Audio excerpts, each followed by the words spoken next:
ایک نبینا عورت ہسپتال میں اپنے بیٹے کے بیڈ کے قریب بیٹھے رو رہی تھی کہ اچانک ایک فرشتہ نمودار ہوا اور اس عورت سے پوچھا، اے خاتون، میں اللہ کی جانب سے آیا ہوں، اللہ چاہتا ہے کہ آپ کی کوئی ایک آرزو پوری کرے، اب بولو اللہ سے کیا چاہتی ہو؟ عورت نے اپنا چہرہ فرشتے کی سمت کر کے کہا، اللہ سے چاہتی ہوں کہ میرے بیٹے کو شفا یاب کرے۔ فرشتے نے کہا، پچھتاؤ گی تو نہیں؟ ہرگز نہیں، عورت نے فوراً جواب دیا، لو اللہ نے تمہارے بیٹے کو شفا بخش دی ہے، مگر تم اپنی آنکھوں کی بینائی واپس لانے کی بھی تو آرزو کر سکتی تھی۔ وہ عورت مسکرا کر بولی، تم نہیں سمجھو گے۔ سالوں گزر گئے اور وہ بچہ بڑا ہوا، وہ ایک پڑھ لکھ کر ایک کامیاب انسان بن گیا اور اس کی ماں اس کی کامیابیوں کا جشن ہر موقع پر مناتی رہتی تھی۔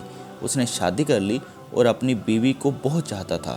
ایک دن وہ اپنی ماں سے کہنے لگا، ماں مجھے نہیں پتا یہ بات میں آپ کو کیسے بتاؤں، مگر مسئلہ یہ ہے کہ میری بیوی آپ کے ساتھ ایک گھر میں نہیں رہ سکتی، میں چاہتا ہوں کہ ایک علیحدہ مکان خریدوں جس میں آپ رہ سکیں۔ ماں نے کہا، نہیں بیٹا، اس کی ضرورت نہیں، میں جا کر اپنے ہم عمروں کے ساتھ ایک گھر میں رہوں گی، تم فکر نہ کرو، بہت اچھی گزرے گی۔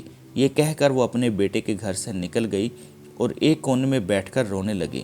وہی فرشتہ پھر نازل ہوا اور کہنے لگا، اے ماں، دیکھ لیا آپ کے بیٹے نے آپ کے ساتھ کیا سلوک کیا، اب پچھتا رہی ہو، چاہتی ہو کہ اسے بددعا دو، نہ میں پشیمان ہوں اور نہ اسے بددعا دینا چاہتی ہوں، تم کبھی ان باتوں کو نہیں سمجھو گے، لیکن ایک مرتبہ اللہ تم پر مہربان ہو رہا ہے اور تمہاری ایک آرزو پوری کرنا چاہتا ہے۔